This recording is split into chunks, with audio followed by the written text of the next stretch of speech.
Bom dia, a paz de nosso Senhor e Salvador Jesus Cristo esteja no seu coração e no seu lar. Queridos, estamos encerrando mais uma semana debaixo da graça do Senhor e eu louvo a Deus por ter me dado esse privilégio de poder compartilhar com vocês mais algumas porções da palavra de Deus. Peço a vocês sempre pesquise na Bíblia, porque isso é fundamental para o seu crescimento espiritual, viu? Procuro sempre ser o mais fiel possível ao que está escrito, para que não deixe dúvida no coração de quem está ouvindo. Então procure fazer essas leituras em casa. Hoje nós estaremos lendo em Tito, capítulo 3, o verso 10, 11. Diz assim o texto sagrado: evita o homem faccioso, ou seja, aquele que tem no seu coração uma mensagem de heresia, que não produz benefício à vida da igreja ou daqueles que se dispõem a servir o Senhor. É muito importante você observar isso. O herege, ele é pernicioso. Ele é um instrumento do mal. Ele entra na igreja, parece uma ovelha, mas não é uma ovelha. Parece um trigo, mas não é um trigo. Tem palavras doces, mas não traduz benefício. E é por isso que a palavra do Senhor nos adverte quanto a esse tipo de comportamento no seio da igreja. Você tem que ficar muito atento. Ele diz assim: depois de admoestá-lo, primeira e segunda vez, observe bem, 2 admoestações, 2 vezes é suficiente para mostrar a ele: você quer voltar para Jesus e obedecê-lo? Ou quer prosseguir nesse pensamento destruidor que está acabando com você e ele vai acabar com outras vidas? Jesus certa vez diz: melhor alguém não nascer do que nascer e produzir malefícios no seio da igreja. Isso é triste, é muito triste.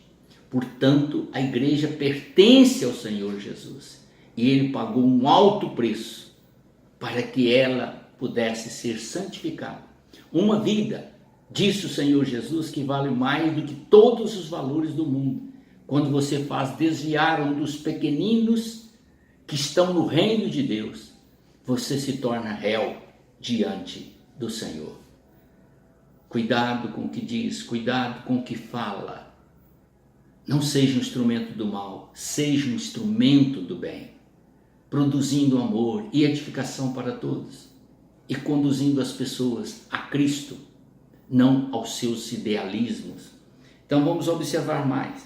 Pois sabe que tal pessoa está pervertida e vive pecando e por si mesmo já está condenada. A afirmativa bíblica é esta: a pessoa que procede assim, ela já está condenada. Ela não vai ser, não, ela já está. Porque o comportamento dela contradiz tudo quanto o Senhor ensinou e tudo quanto ele fez. É como se você rebelasse contra Deus em seu amor, se rebelasse contra Jesus em sua humildade e dedicação e se rebelasse contra o Espírito Santo, que é o mestre que instrui a igreja e que edifica a igreja. Imagine só que encrenca que você arruma quando você se torna um herege ou tenta aplicar dentro do reino de Deus ideologias ou filosofias de vida que procedem do seu coração ou do mundo.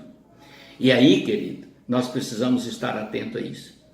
Olhe bem, no capítulo 5, verso 7 do livro de Gálatas, nós temos essa escritura registrada. Capítulo 5, versos 7 a 10. Vós corrieis bem. Quem vos impediu de continuardes a obedecer à verdade? Está vendo? Olha o que Paulo está colocando aqui para os Gálatas. Vocês estavam caminhando bem com Jesus. Quem é que entrou na mente de vocês para fazer com que vocês saiam da verdade e andem agora na mentira? Isso é muito sério. E ele diz: esta persuasão não vem daquele que vos chama, ou seja, não vem do Senhor Jesus, nem do Espírito Santo e nem do Deus Pai eterno. Vem do maligno. Um pouco de fermento leveda toda a massa. Aí ele coloca uma advertência severa. Você está sendo um fermento e pode contaminar toda a massa do corpo da igreja. Tenha atenção com isso, porque você pode arrepender dos seus pecados e voltar para o Senhor. Ele é fiel e justo e perdoa a todos. Mas quando você se dispõe a bater de frente contra a palavra de Deus, tudo fica negativo para o seu lado.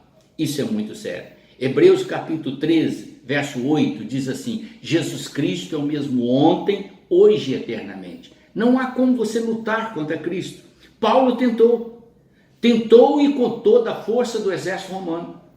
Conseguiu o quê? Cair no chão e ficar cego, até reconhecer o poder do Senhor Jesus. E lá no chão ele disse: quem és tu, Senhor? E Jesus disse para ele: duro é para você lutar contra os meus aguilhões. Não se levante contra Cristo, meu querido. Não se levante contra a igreja de Jesus. Não se levante contra aquele que proclama a verdade em Cristo. Porque fazendo isso, você está colocando o seu coração exatamente na posição de um herege, de uma pessoa que não está submissa a Deus.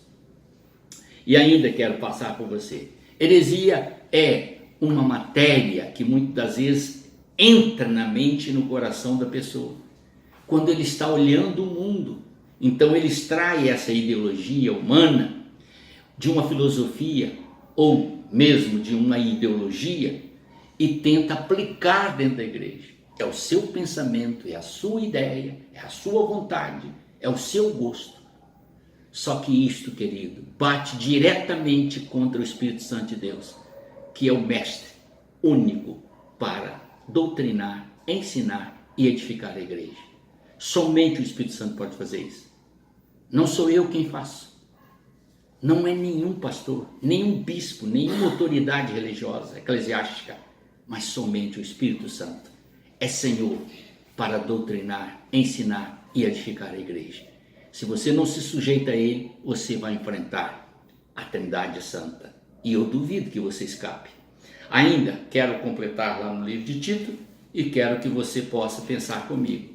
O verso 11 do capítulo 3 diz assim, ó: vós sabeis que tal pessoa está pervertida e fica pecando, e por si mesmo está condenada. Isso é muito triste. Mas se você confiar no Senhor, a fim de que, justificado, verso 7, por graça nos tornemos seu herdeiro segundo a esperança da vida eterna. Se você voltar o coração para o Senhor, Ele, vou repetir, é fiel e justo para perdoar todos os seus pecados, tirar essa maldade dentro de você e permitir que você volte a ter alegria da vida cristã, junto com seus irmãos que foram remidos pelo sangue de Cristo. E você vai encontrar razão para glorificar e exaltar o Senhor Jesus. Amém? Esteja atento a isso. Um veneno que pode destruir é aquele que nasce no mundo e vem para dentro do seu coração e você tenta aplicar dentro da igreja. Não faça isso. Você vai enfrentar o tribunal divino.